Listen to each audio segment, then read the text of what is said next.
Bonsoir à toutes et bonsoir à tous et bienvenue sur l'Académie de la Nouvelle Vie. Bonsoir à toutes les personnes qui sont déjà là en direct, notamment Félicité, Magali, Christelle, Julia, Valentine, Catherine, Jean-Louis, etc. et qui viennent de partout en France et même de la Réunion. Alors, bienvenue et bienvenue aussi aux personnes qui vont regarder ce replay. Voilà. Ce soir, nous sommes ravis d'accueillir Thomas Eddy, qui est praticien, chercheur en bioénergétique, géobiologue et auteur. Et ce soir, il nous parle de comment sortir de la magie, de la sorcellerie et se protéger de manière efficace. Alors bonsoir Thomas. Bonsoir tout le monde, bonsoir à Charlotte.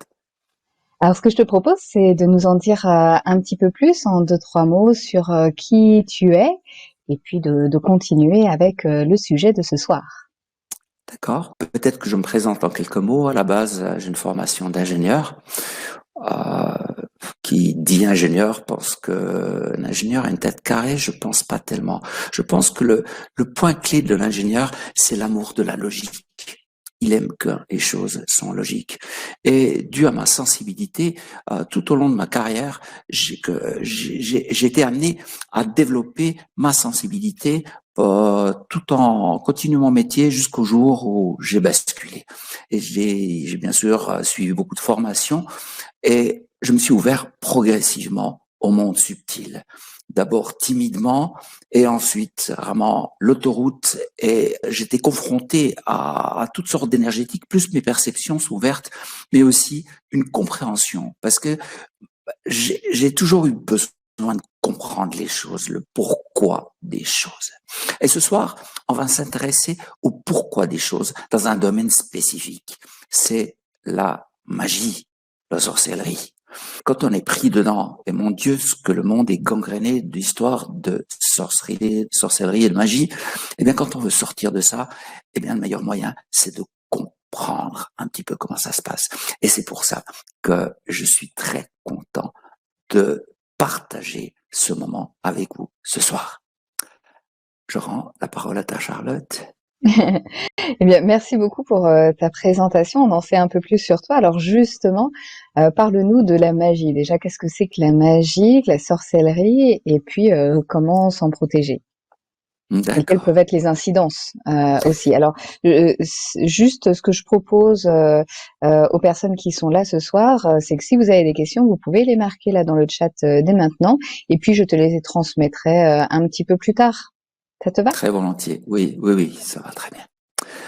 Alors, peut-être première chose vraiment à dire, c'est que je ne suis pas du tout un spécialiste de la magie, contrairement à ce qu'on pourrait s'attendre, parce que qui dit spécialiste voudrait dire que je me suis exercé à cette histoire. Et c'est pas du tout ce que j'ai fait. Par contre, j'ai eu des histoires de magie par mon activité de thérapeute. C'est-à-dire des personnes sont venues. Moi-même, j'ai été confronté à plusieurs reprises à d'histoires d'attaques de magie. Heureusement pas trop grave. Je suis toujours bien là.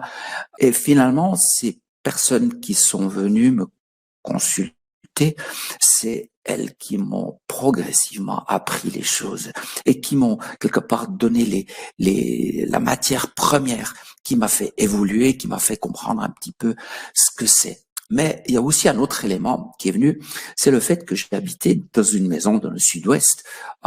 Pour l'instant, je n'y suis pas pour des raisons un peu diverses, mais cette maison, c'était mon lieu d'apprentissage, entre autres, pour des histoires de magie, puisque il y a des régions d'Europe ou de France, ou plus que d'autres, en la jalousie régnait, et apparemment des histoires de magie gangrènent les relations. Elles sont vraiment tissées, ça ne se dit pas, mais je l'ai découvert par les nombreux blocages énergétiques que j'ai trouvés dans ma maison, autour de ma maison.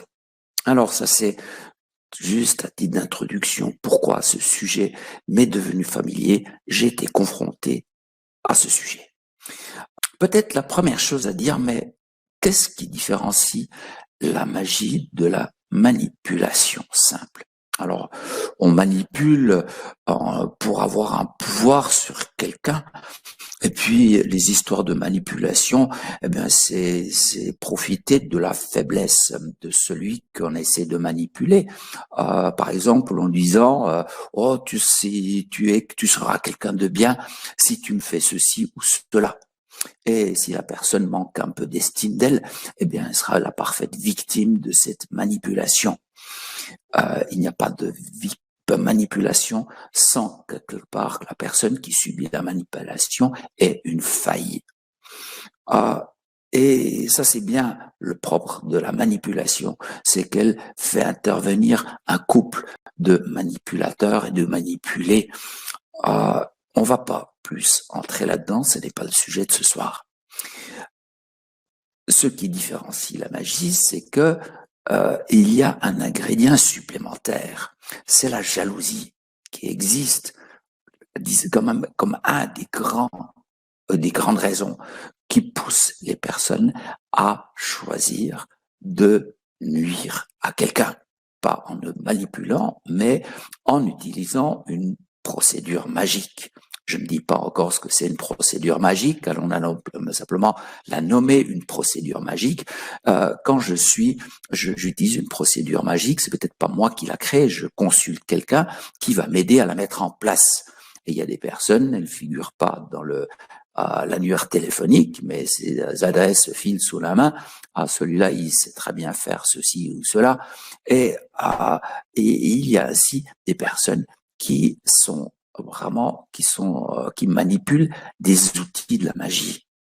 Les outils de la magie existent depuis très très longtemps, depuis tellement longtemps, qui donnent une expression à la jalousie du genre si je rends cette personne malade, eh bien elle pourra plus me concurrencer. Si je détruis sa relation, pas en créant un perturbant, créer une perturbation, je dis que je vais pouvoir faire capoter un mariage, ou je vais pouvoir nuire à son jardin, à ses cultures, je vais la ruiner. Si c'est un viticulteur, je vais ruiner sa production en bloquant la fermentation, etc. Donc il y a énormément de systèmes de magie avec des effets absolument désastreux, très graves parfois, qui existent et qui caractérisent la magie. Maintenant, je parle de magie d'ici. Je pourrais bien sûr parler de magie qui se pratique dans d'autres pays, sur d'autres continents. Il y a et le continent d'Afrique du Nord vraiment est un excellent terreau pour la magie. Aussi l'Afrique noire. Vraiment, ça ne se limite pas à l'Europe du tout.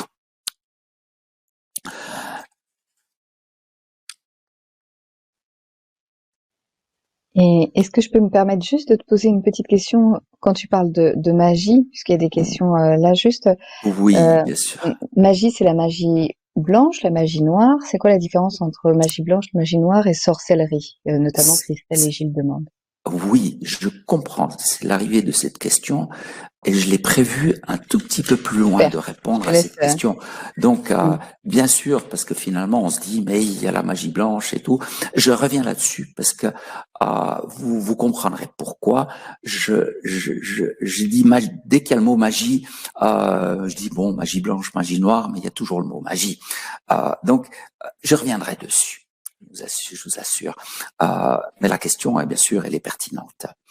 J'ai pas encore dit ce que c'est la magie. C'est ce que je vais essayer.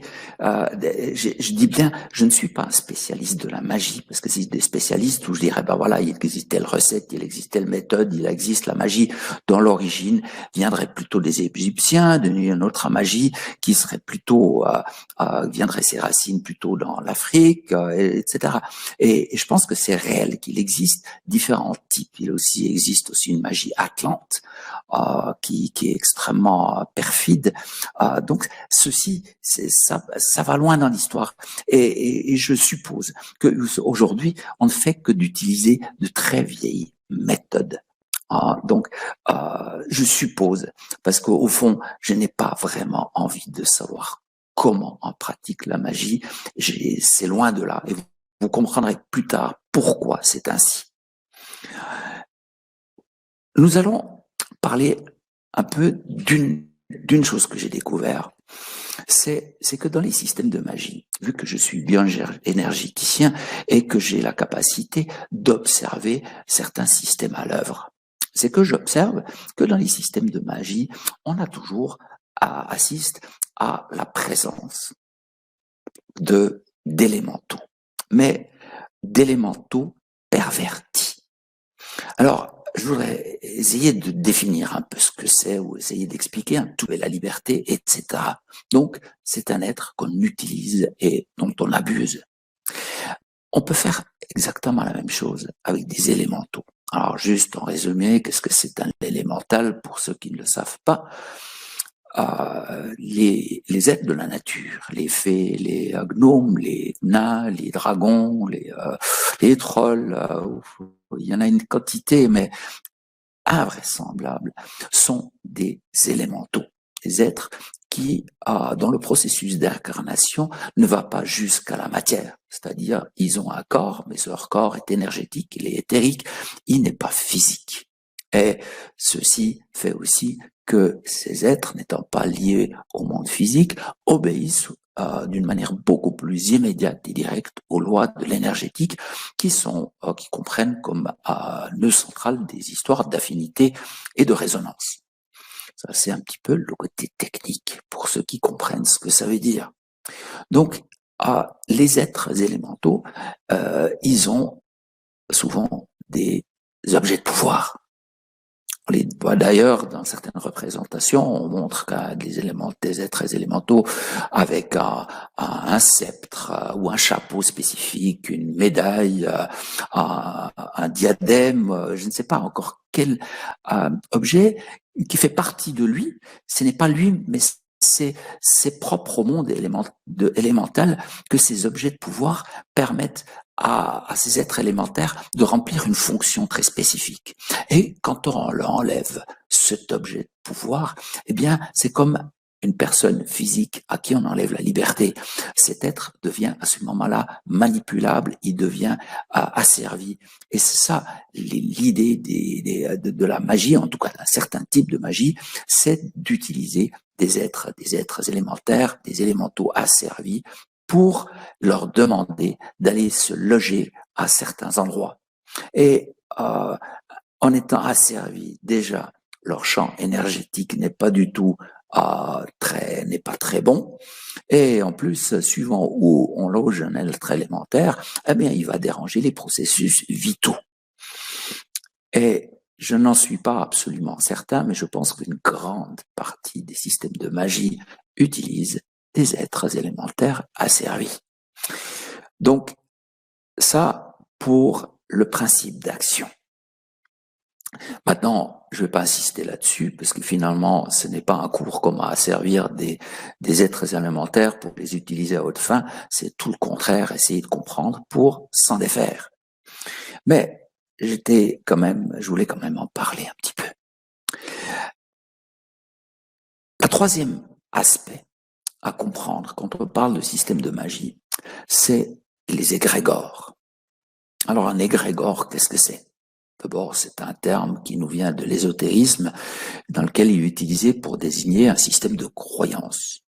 C'est-à-dire que les systèmes de croyance réunissent des êtres humains de différents bords, et que c'est qu'ainsi, à travers des systèmes de croyance, nous pouvons former des communautés sans même nous connaître. Et ces communautés tissent des liens à travers l'espace qui ne sont pas des liens physiques, des liens invisibles, des liens à l'intérieur d'un égrégore. Ainsi, si je dis par exemple que si j'étais anxieux ou anxieux et je fais partie de l'égrégore des anxieux, d'abord je nourris l'égrégore des anxieux et ensuite je suis encore capable de ressentir toutes les angoisses des autres anxieux de cette ère, donc ou de l'égrégore du moins, ce qui fait que être angoissé, c'est pas seulement ses propres angoisses, ce sont les angoisses de tous les angoissés de l'égrégore auquel je suis affilié. Ceci juste pour expliquer un peu comment nous tissons des liens à travers l'espace invisible, pour le meilleur et pour le pire.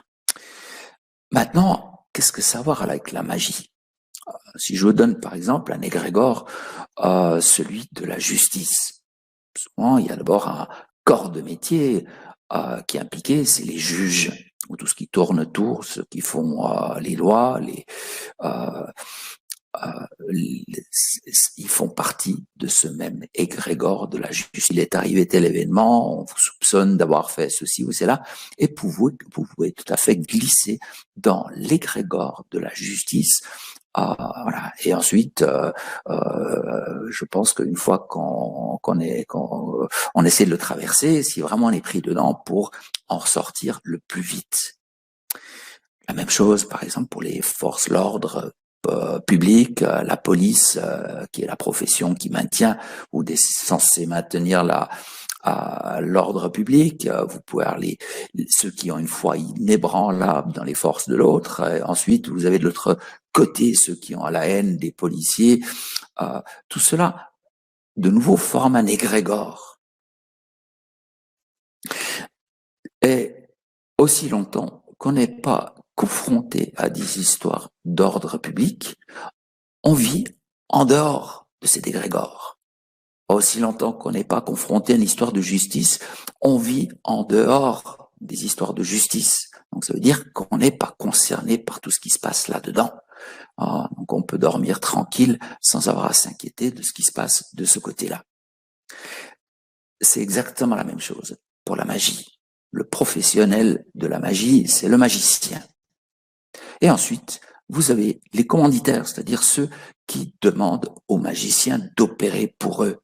Et ensuite, vous avez toutes les personnes qui subissent les actes de magie. Et ensuite, vous avez les personnes qui combattent la magie, qui disent « Ah, il faut la combattre, il faut agir, il faut s'en protéger par ceci ou par là. » Et tout devient ainsi. Ça se passe, toute la magie se passe à l'intérieur d'un égrégore, d'un système qui réunit toutes les personnes qui sont impliquées dedans, d'une manière ou d'une autre. Alors que vous la subissiez, que vous la craignez, que vous êtes commanditaire et tout, ben vous êtes tous dedans. Et que je peux supposer que certains d'entre vous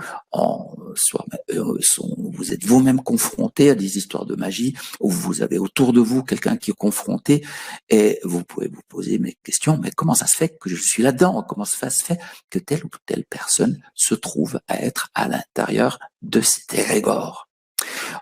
Ceci s'appelle la causalité.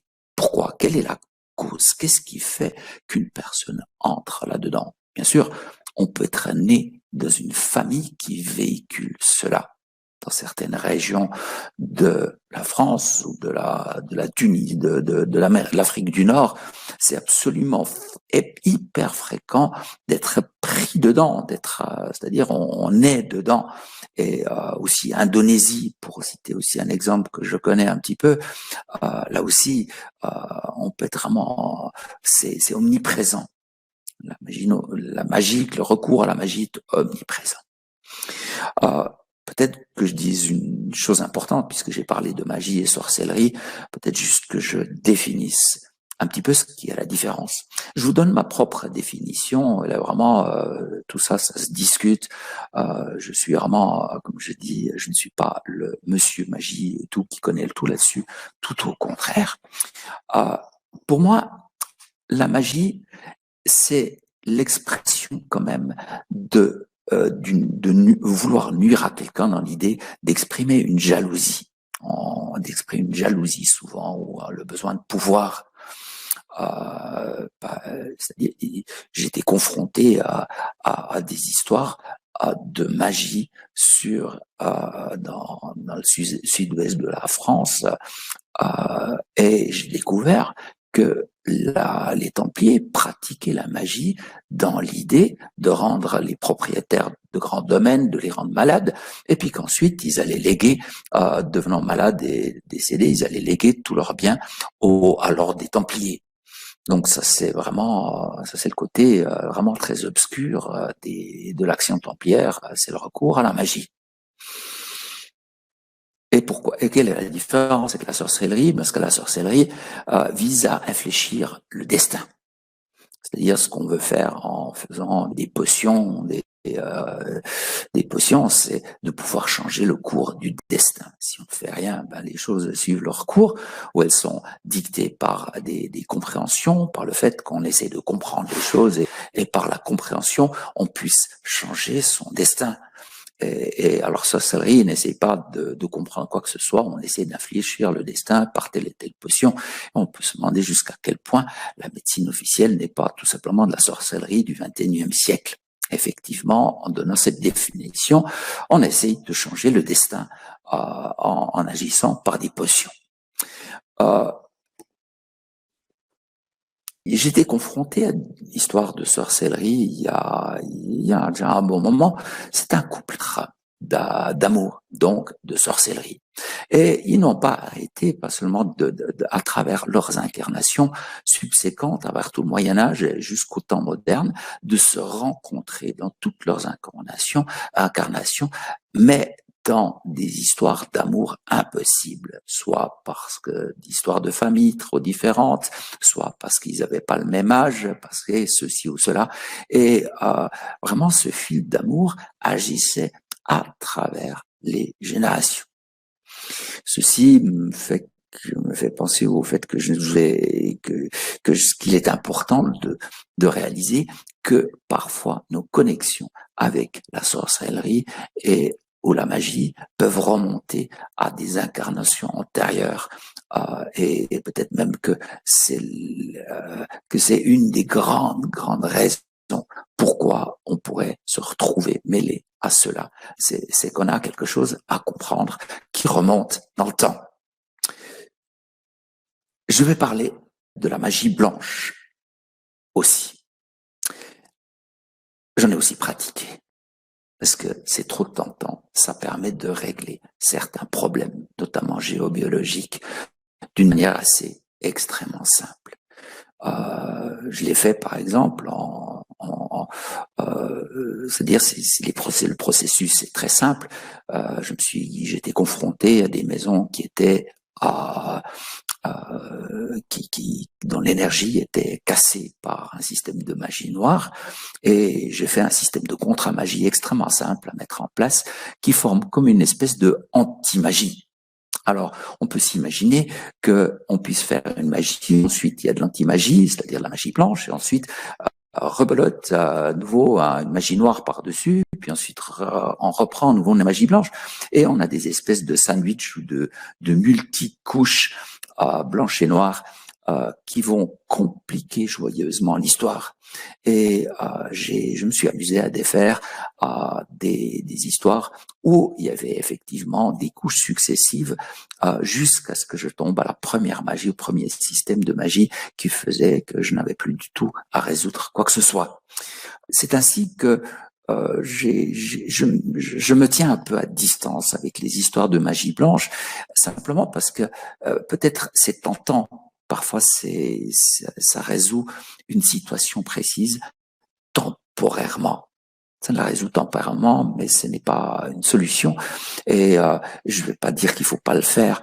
Simplement, je la place dans un endroit bien précis. Je dis vraiment, si j'ai pas besoin d'utiliser la magie blanche, je ne l'utilise pas. Je préfère chercher à résoudre les choses de manière définitive. C'est-à-dire, en l'occurrence, quand il s'agit d'un élémental qui est asservi, je me débrouille pour permettre à cet élémental de retrouver l'objet de pouvoir. Voilà, j'ai peut-être bientôt fait le tour du sujet.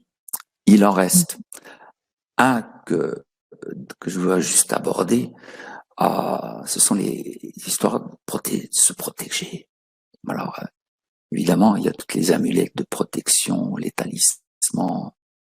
Eh bien, pour moi, toutes les amulettes, tous les talismans, toutes les formules pour protection font partie de l'égrégore de la magie. Donc, on est toujours dedans. Quand je porte un talisman contre la magie noire, je reste dans l'égrégore. Donc je suis visé par tout ce qui se passe dans l'égrégore. Donc je ne suis pas vraiment sorti. Peut-être une amulette va me protéger un petit peu, mais ne constitue nullement une solution. Donc ces protections, ça c'est mon avis personnel. Et pour m'être occupé de personnes qui étaient gravement menacées par des histoires de magie, comment est-ce qu'on se débarrasse, comment est-ce qu'on en sort? Donc voilà, c'est peut-être beaucoup de personnes vont être dérangées par ce que je dis. C'est qu'il faut laisser tomber ces amulettes. C'est pas là qu'on les trouve, les bonnes protections. Ça me semble hyper important parce qu'on reste dedans, on reste dans la pensée de la magie, on reste dans l'idée de devoir se protéger avec des trucs qui sont issus de la magie même. Et ça, je dis non, non, prenez autre chose. Prenez autre chose. Ça, j'en parlerai, bien sûr, dans l'atelier. Mais là, je donne la parole à Charlotte. Je crois que c'est le moment. Oui, justement, alors tu parlais d'atelier. Tu nous proposes la semaine prochaine, jeudi, donc jeudi 17 mars à 20h, un atelier pour justement mettre en pratique les méthodes pour se protéger de ces attaques magiques. Et donc, je vous mets là dans le chat tout de suite pour les personnes qui sont intéressées. Eh bien, vous avez simplement à cliquer sur le petit bouton rose qui va se présenter. Et là, eh bien, vous aurez toutes les informations qui vont apparaître dans un nouvel onglet et vous allez pouvoir profiter de cette offre. Et pour les personnes là qui regarderaient en replay, donc soit sur la plateforme de l'Académie de la Nouvelle Vie, un replay qui sera disponible d'ici 24 à 48 heures, eh bien, l'offre se trouve en dessous de la vidéo. Et pour les personnes aussi qui regarderaient ce replay sur YouTube, pareil, l'offre se trouve dans la description en dessous de la vidéo. Et par rapport à cet atelier, vous allez voir qu'il y a deux possibilités. La première, eh bien, c'est d'avoir l'atelier sans le télécharger sur la plateforme de l'Académie de la Nouvelle Vie, dans votre espace personnel. Et puis, la seconde, c'est de pouvoir télécharger cet atelier et aussi le MP3 pour que vous puissiez l'écouter en dehors de toute connexion Internet. Voilà, donc j'ai parlé là juste du côté technique. Et est-ce que tu peux nous en dire plus, Thomas, sur qu'est-ce qu'on va voir pendant justement cet atelier? Alors, bien sûr qu'on aborde le sujet des protections, mais je pense que avant tout, c'est un ensemble d'outils et d'une approche, c'est développer l'approche qui permet réellement de se désengager, même si on est visé par des systèmes de magie. Et ce que je vais partager, c'est pas seulement pour usage personnel, mais c'est aussi un ensemble je dirais, de recettes ou de manières, pas seulement plus que des recettes, c'est des manières de penser, des manières de voir, de considérer les choses qui sont opératives, qui fonctionnent. C'est-à-dire que c'est fonctionne pour soi-même, qui fonctionne pour les personnes qui sont visées. C'est vraiment une technique qui vise à changer la croyance par rapport à la croyance et l'attitude par rapport à la magie dans l'optique d'en sortir. Alors, je peux pas expliquer ça maintenant, parce que ça dépasserait le cadre du webinaire, ça prendrait trop de temps. Et puis, on garde vraiment ça pour l'atelier, parce que ce sera vraiment un partage intime.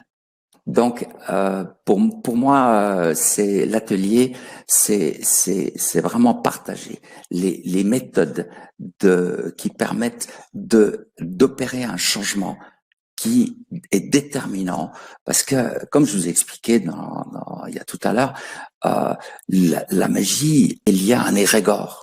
Donc la question, si je subis, si je suis cible d'histoire de magie, il s'agit de sortir d'égrégore. Alors ça, c'est des méthodes, un ensemble de méthodes que je partagerai, ou j'ai la joie de partager dans cet atelier. D'accord, donc on va en savoir, oui. Oui, et l'histoire de protection, ça va avec. C'est-à-dire, c'est de se dire, si je peux pas utiliser un talisman, alors qu'est-ce que je dois faire? Voilà. D'accord. Donc on en saura davantage sur les égrégores et puis justement comment s'en extirper et comment faire à la place des talismans. C'est ça? Mhm. Est-ce que je peux te poser quelques questions par rapport justement aux personnes qui les ont laissées dans le chat? Est-ce que c'est bon pour toi? Maître. Oui, très volontiers. Alors, donc, tu as parlé de magie dite noire, magie blanche, et tu as bien signifié que finalement, en fait, c'est toujours de la magie. Voilà, finalement, c'est de la contre-magie, et puis on peut être amené, comme tu le disais, à faire des sandwichs entre magie noire, magie blanche, etc. Et donc, que bah, toi, t'essayais de faire en sorte de ne pas plus avoir recours vraiment à la magie, même blanche. Et est-ce qu'il y a, justement pour la question de Christelle et Gilles, une différence entre magie et sorcellerie? De la magie noire, blanche ou magie noire. C'est-à-dire que quand on pratique la magie blanche, en général, c'est une demande qu'on effectue à l'univers. En tout cas, c'est ma manière de faire. Quand je vais essayer de régler les choses, je fais une demande. Je fais une demande pour que telle chose soit réglée pour moi. Donc, c'est une demande. Et une demande laisse quand même le monde subtil, ou le monde subtil libre. Il est libre de me répondre et de ne pas me répondre. Donc, ma demande elle n'est pas, je dis pas maintenant, je veux que ça soit comme ça. Alors que la magie, elle est beaucoup plus opérative. Le magicien, il fait des procédures qui aboutissent à un résultat tel et tel. Je ne sais pas si j'ai réussi à me faire comprendre. Et on va faire tout pour que ça puisse se réaliser. Est-ce que c'est ça? Oui, c'est-à-dire que dans la magie, il y a des procédures, il y a des recettes, des procédures, alors que dans la magie blanche, il y a toujours l'idée d'une demande, c'est le libre arbitre quelque part de l'univers d'accorder que je puisse quand j'interviens pour un lieu pour j'ai toujours le libre arbitre que ceci me soit donné, permis de le faire ou de pas le faire. Hmm. Et alors, quelles peuvent être les incidences? Parce qu'on voit bien que, comme tu dis, en fait, c'est la magie blanche où on a plus une demande et il y a un libre arbitre, et la magie noire où là on impose les choses. Est-ce que il y a aussi des conséquences qui pourraient être néfastes, si on peut dire ça comme ça, de cette magie blanche, le fait de demander, même s'il y a ce libre arbitre, est-ce que ça amène des conséquences? Ce sont des voilà, c'est des questions assez fines, assez disons presque déjà de spécialistes qui sont confrontés avec ce genre de procédure. Quand je le fais parce que je m'économise du temps. Je dis comme ça, c'est peut-être, je pense à une des dernières fois où je l'ai utilisé, où j'ai programmé une pierre dans dans l'optique d'inverser un système dans une maison qui rendait le système de la maison absolument inhabitable, c'est-à-dire nocive, complètement nocive pour ses habitants. Bien, quelque part, il suffisait entre guillemets, de programmer une pierre, mais une programmation est un système de magie. Ça, c'est absolument clair pour moi. Une programmation est un système de magie parce que, même si c'est un système de magie blanche, et qu'on en maîtrise quelque part pas tout. C'est-à-dire, enlever un système de magie pour qu'il n'y ait vraiment plus rien du tout, c'est un processus dont j'ai la maîtrise. Et je vois le résultat une fois que je dis, OK, maintenant c'est bon, c'est bon. Par contre, poser un système de magie blanche par-dessus un système de tordu, eh ben j'interviens, mais je n'ai pas la maîtrise de ça. Je pense que je dis, j'ai fait peut-être la bonne chose, mais voilà, je suis qu'un intervenant parmi plein d'autres qui essayent de verser un peu d'eau bénite sur le feu. D'accord, merci Thomas. C'est vrai que c'est intéressant. Ça fait prendre aussi conscience peut-être des demandes qu'on peut faire ou des actions parfois que l'on peut faire et, et de voir qu'en effet il peut avoir des conséquences que l'on n'imagine pas. Et Magali demande comment se sortir de la sorcellerie et sortir sa famille de là. Alors je pense que tu vas nous donner des éléments lors de l'atelier, mais est-ce qu'il y a déjà quelques pistes? Hum, Déjà, peut-être c'est toujours difficile de faire quelque chose pour quelqu'un d'autre sans qu'il ait exprimé une demande. Ça, c'est comme ça. C'est-à-dire là où il n'y a pas de demande, si on essaie de faire quelque chose, voilà, non, ce sera très difficile parce que en fait, pour pouvoir sortir de la sorcellerie comme de la magie, il y a à opérer un système de changement de croyance. Alors aussi longtemps qu'on est pris dans la croyance, dans un certain type de croyance, c'est uniquement la croyance, comme d'ailleurs aussi une croyance par rapport à la médecine moderne, que je dis qui est aussi une forme de sorcellerie un peu particulière, eh bien, c'est aussi comment sortir quelqu'un de sa foi aveugle.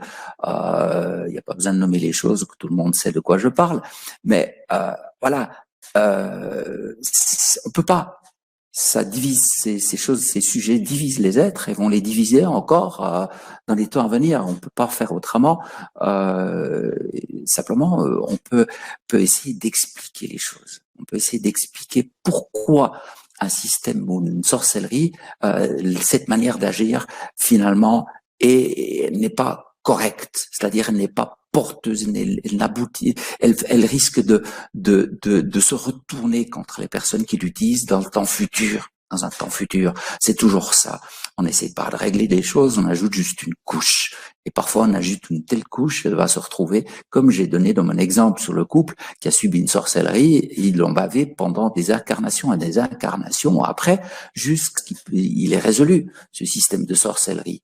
Donc, vraiment, il y a une vision du monde qui doit aller au-delà de l'instant présent. Et ça, c'est pas donné à tout le monde. D'accord. Et j'ai hâte là d'être à l'atelier pour aussi pouvoir creuser tout ça avec toi. Et alors, il y a une autre question, toujours en rapport avec la magie et en rapport avec l'ego. La personne demande, c'est quoi la différence entre l'ego, qui est l'ensemble de notre vécu et des croyances, et ce pouvoir de magie qui implique que nous sommes séparés de notre divin? Question très intéressante. Je répondrai à cette question en disant que finalement, nous avons tous les êtres humains, ont un petit problème existentiel. Et puis que existentiel, c'est la question de fond. Et est-ce que j'existe vraiment? Et quelle est ma place dans l'univers? Et ce problème existentiel s'exprime aussi très différemment en fonction de nos blessures. Alors, plus on était blessé, écrasé par le père, par les parents et tout, plus ce problème existentiel devient énorme. Il n'y a qu'à s'intéresser à la jeunesse de ceux qui sont nus des dictateurs. Eh bien, on comprend vite qu'ils ont un problème existentiel à régler, déjà au niveau familial et ensuite plus subtil de leur être. Pourquoi ils existent? Et puis si on a réglé, on n'aura jamais réglé le problème existentiel. Simplement, il s'affine. Et surtout, je pense qu'une des bonnes choses, c'est de pouvoir guérir ses blessures. Alors, ça, c'est pas le sujet d'ici, mais le sujet de ces blessures permet aux autres d'exister dans sa vie, c'est-à-dire moi j'existe et les autres existent. Alors que dans la magie, moi j'existe et l'autre, il s'agit d'anéantir parce parce qu'il est une menace, parce que lui il a plus de succès, il sait mieux faire que moi, etc. Il faut que je l'anéantisse parce que il me fait ombrage. Et ça, c'est un problème existentiel qui s'exprime, une blessure existentielle qui s'exprime par là. C'est ma manière de le voir.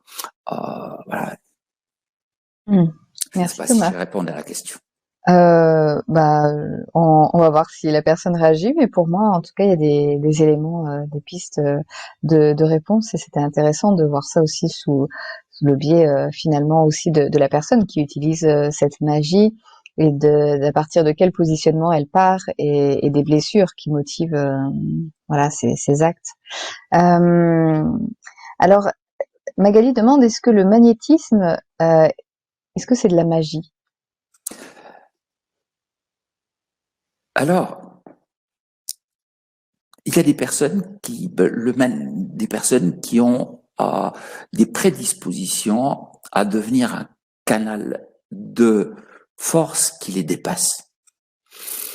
Peut-être que, je ne sais pas si j'utilise les bons mots, ou je m'exprime de manière compréhensible, parce que j'ai rencontré beaucoup de personnes qui avaient des mains magiques, on peut dire comme ça, ou des mains de magnétiseurs, et puis qui chauffaient quand il s'agissait, quand ils posaient leurs mains quelque part sur un endroit qui faisait mal, et effectivement, il y a une espèce de force qui passait à travers, que j'explique pas forcément, mais qui existe néanmoins, et puis que non, j'ai tendance à faire une petite séparation. Personnellement, je considère pas que c'est quelque chose de magique. C'est simplement, il y a beaucoup de choses qui ne sont pas contrôlées. Que la personne fait parce qu'elle sent que c'est comme ça qu'elle doit le faire. Elle se laisse à ce moment-là guider entièrement et elle utilise cette force qu'on appelle le magnétisme et tout, parce qu'elle a observé que ça faisait du bien, qu'elle obtenait des effets et tout. C'est parfaitement ok. Simplement, il y a toujours là derrière une absence de contrôle. C'est-à-dire que je ne sais pas très bien les résultats ne sont pas répétitifs. Si on utilise des méthodes bioénergétiques, je dirais pas non plus que les résultats sont répétitifs, même si ce qu'on essaye de faire, c'est de rendre les choses beaucoup plus compréhensibles. France demande si vous demandez la permission d'œuvrer avant tout travail de magie. Je pense que l'entend magie blanche, d'accord, la permission d'œuvrer, peut-être de manière globale, pour toute personne qui peut intervenir d'une manière par ses compétences dans le domaine énergétique et subtil, il convient toujours de s'assurer que on soit déontologiquement ok, c'est-à-dire que sa manière de faire, de pratiquer est juste par rapport aux lois du cosmos. Ça, c'est une première grande règle. Et la deuxième chose qui convient de faire, est-ce que de savoir est-ce que c'est ok que je m'intéresse ou que je vienne creuser tel ou tel cas. Parce que il peut toujours arriver que les choses ou que les cas qui vous arrivent, ce soit des trucs un peu trop costauds. Et puis que, au lieu que ce soit le thérapeute qui soit victorieux, c'est lui la victime ou le système passe sur le thérapeute. Puis ensuite, le thérapeute, il est hors jeu pendant un certain moment. Donc, demander la permission, c'est peut-être une manière de dire est-ce que c'est ok que je m'attaque à cette histoire-là, que je m'occupe de ça pour des raisons déontologiques et pour des raisons est-ce que c'est pas trop costaud ou est-ce que je risque quelque chose. Donc c'est aussi pour sa propre protection qu'on demande est-ce que c'est bon que je m'occupe de ça. Donc ça je le dis aussi, c'est sa propre protection qui est en jeu. Ok. Et justement, tu parlais des lois du cosmos. Catherine demande quelles sont les lois du cosmos. Ah, j'ai commencé à les noter. Une qui touche la magie et que je pense que je peux la partager parce qu'elle est vraiment très, très importante. C'est que quand une personne est délarvée comme étant magicien et avoir été opéré un système de magie, et quand tu lui demandes de retirer son système de magie, la loi cosmique l'oblige à le faire. Alors bien sûr, c'est déjà presque un truc de spécialiste que je communique, mais ceci permet d'opérer, de le savoir. Ça, c'est une loi cosmique. Donc, il y a des lois cosmiques qui sont là pour les personnes qui travaillent, ça fait partie de choses d'initiés, de connaître les lois cosmiques parce qu'elles permettent de travailler et d'aller beaucoup plus loin quand on sait qu'on a le cosmos, les lois cosmiques avec soi et qu'on est dans le juste. Et ça, c'est très important de connaître certaines de ces choses, savoir qu'on est dans le juste. Ça nous donne une grande force dans notre travail. Merci Thomas. Il y a plusieurs personnes là qui ont parlé d'entité. Est-ce que c'est un rapport avec justement cette sorcellerie et est-ce qu'éventuellement il y a des choses à faire pour accompagner, pour certaines personnes demandent notamment Elodie pour s'en débarrasser, qui serait notamment dans le corps et qui bouge physiquement. Mhm. Alors, tout ce domaine, que ce soit la magie ou le parasitage, est extrêmement vaste. Je fais une grande différence entre un élémental qui, déjà, j'essaie de nommer les choses d'une certaine, j'ai une nomenclature personnelle que j'ai affinée, qui me permet, qui fait que j'utilise des mots dans une certaine optique pour désigner des choses très précises. Donc, un élémental, c'est une forme de vie complète. Un élémental qui est commandité par un acte de magie pour produire telle et telle chose. On peut pas la débarrasser et on peut juste pas dire de s'en aller parce qu'elle est commanditée. C'est-à-dire, c'est pas moi qui la prive de sa liberté, c'est quelqu'un d'autre qui l'a servi. Donc, entre guillemets, elle obéit son maître. Et comme je ne suis pas le maître, j'ai pas de pouvoir sur elle. Donc, pas simplement, on peut faire bien sûr des histoires qu'on a toujours fait, de la magie et de la contre-magie, et puis des histoires d'exorcisme et tout ce qu'on veut, qu'on essaye pour agir là contre. C'est pour ça que la compréhension de comment, quand on a vraiment confronté un système de magie, confronté à magie, où on sait que là on doit l'enlever, c'est-à-dire il n'y a pas d'autre moyen, c'est très technique et qui consiste quand même à permettre à l'élémental de récupérer son objet de pouvoir. Mais la plupart du temps, je ne le fais pas comme ça. Je la pratique pas comme ça souvent. Même agir contre la magie, je le fais parfois en exprimant une demande. Et ça, je partage un peu mes méthodes, de manière de faire. C'est des demandes. Maintenant, fait une claire différence entre le parasitage et des actes de magie. Le parasitage, il intervient parce que une personne a un système ou un centre énergétique, par exemple un chakra, qui est faible pour une raison variée. Et il peut se passer que de cette faiblesse, il y a un parasite astral qui en profite. Or, il y a des parasites astraux qui sont relativement bénins, c'est pas très grave, et d'autres qui sont très virulents et très difficiles à enlever. Cela existe.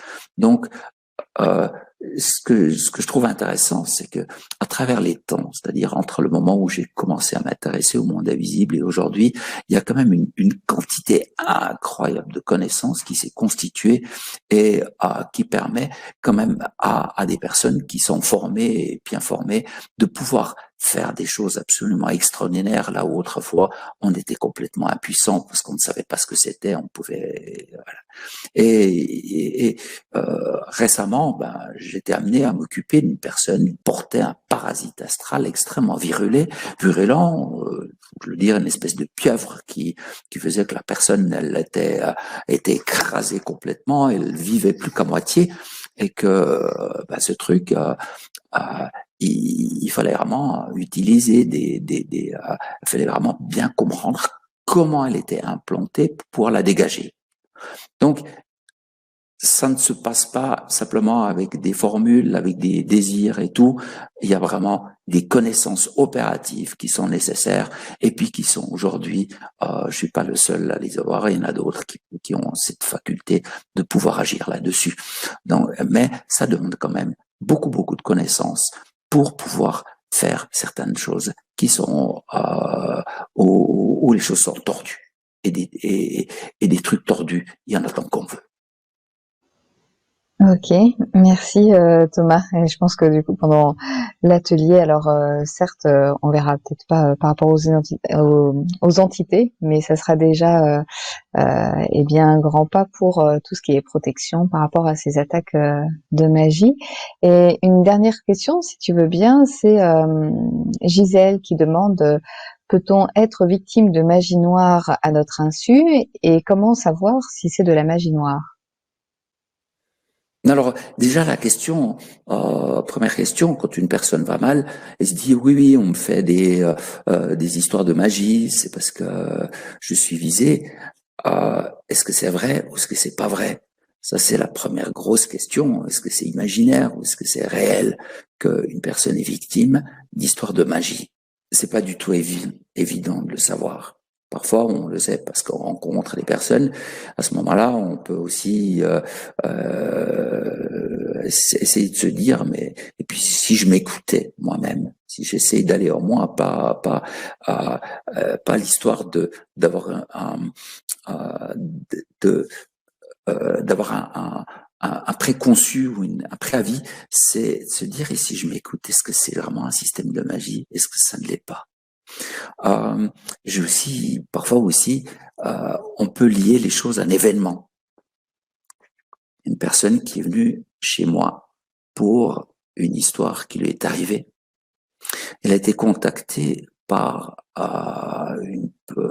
une personne qui avait créé un orphelinat et qui cherchait des personnes qui soutenaient son œuvre. Et puis la personne qui est venue en consultation, elle a fait un geste généreux pour cet orphelinat. Mais par la suite, celui qui organisait, a mis sur pied cet orphelinat, est revenu à la charge, puis elle a demandé de soutenir encore et encore. Et ça passait à la menace, puis il dit, bon, voilà, vous allez, si vous soutenez pas cette œuvre, vous allez être très malade, et puis donc il vaut mieux que vous payiez pour vous soutenir cet orphelinat. Et elle a réalisé qu'elle était devenue victime, qu'elle allait plus très bien depuis ce moment qu'elle a rencontré cette personne et qu'il est entré dans un système de magie. Donc, elle a pu logiquement retracer les choses, dire je ne vais pas bien depuis ce moment, depuis cette rencontre. Donc, c'est aussi une partie, c'est d'être un peu lucide, de chercher à connaître son état d'énergie normale. Est-ce que je connais mon état d'énergie normal et à partir de quel moment est-ce qu'il s'est dégradé? Est-ce qu'il y a une chronologie? Est-ce qu'il y a un événement particulier? Ça, c'est aussi important. J'aurais beaucoup de choses encore à dire, mais je pense que surtout, j'aurais des choses à dire extrêmement intéressantes sur les choses, des systèmes de magie qui se passent à l'insu des personnes qui le pratiquent, c'est-à-dire à l'insu des personnes. Par exemple, il y a une personne qui est proche, qui peut m'envoyer des cadeaux. Alors le problème, c'est que la personne, elle est toute gentille, je l'aime bien, mais chaque fois que je reçois ce cadeau, je dois décharger. C'est-à-dire ce cadeau vient avec une charge négative dessus pour simplifier les choses. Donc, et ce système, je sais que la personne, elle n'est pas mal intentionnée, mais vu ses relations par ses incarnations antérieures, elle est en lien avec des systèmes de magie. Donc, j'ai appris à me fier des cadeaux en général. Je me méfie et puis je les vérifie tous. Ceci simplement pour dire que apprendre à devenir un peu observateur, très observateur, et de savoir à quel moment on a l'énergie haute et à quel moment on n'a pas l'énergie haute. Ça, c'est très important. Et surtout, ça permet aussi de savoir, tiens, là, il est arrivé quelque chose, ça pourrait bien être un système de magie. C'est introduire une logique, une observation dans sa vie. Peut-être c'est ce qui est le plus important à faire. Donc oui, ça peut être là, les recommandations, c'est finalement être vraiment dans l'observation, être attentif à ce changement, ces fluctuations d'énergie et ce qui arrive de l'extérieur. Et ça répond, c'était la dernière question, mais en même temps, ça répond à la question un peu de Fabrice.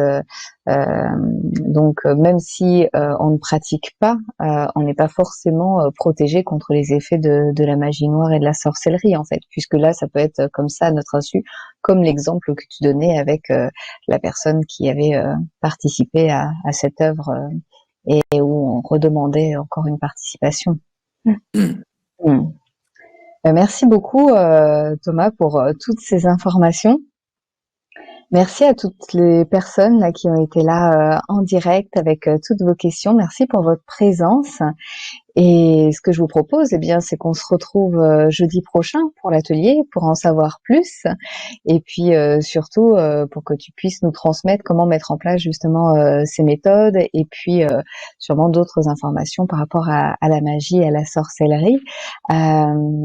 Tu as des remerciements, notamment des personnes, notamment Elodie, merci beaucoup, et qui a été d'accord avec ta réponse, et d'autres remerciements de personnes. Et, et si ça te va, je te laisse le mot de la fin, Thomas. Bon, je serai très bref. D'abord, j'ai eu beaucoup de plaisir à partager sur ce sujet. Ça m'est cher de pouvoir communiquer une autre manière de voir les choses que celle qui est véhiculée très généralement.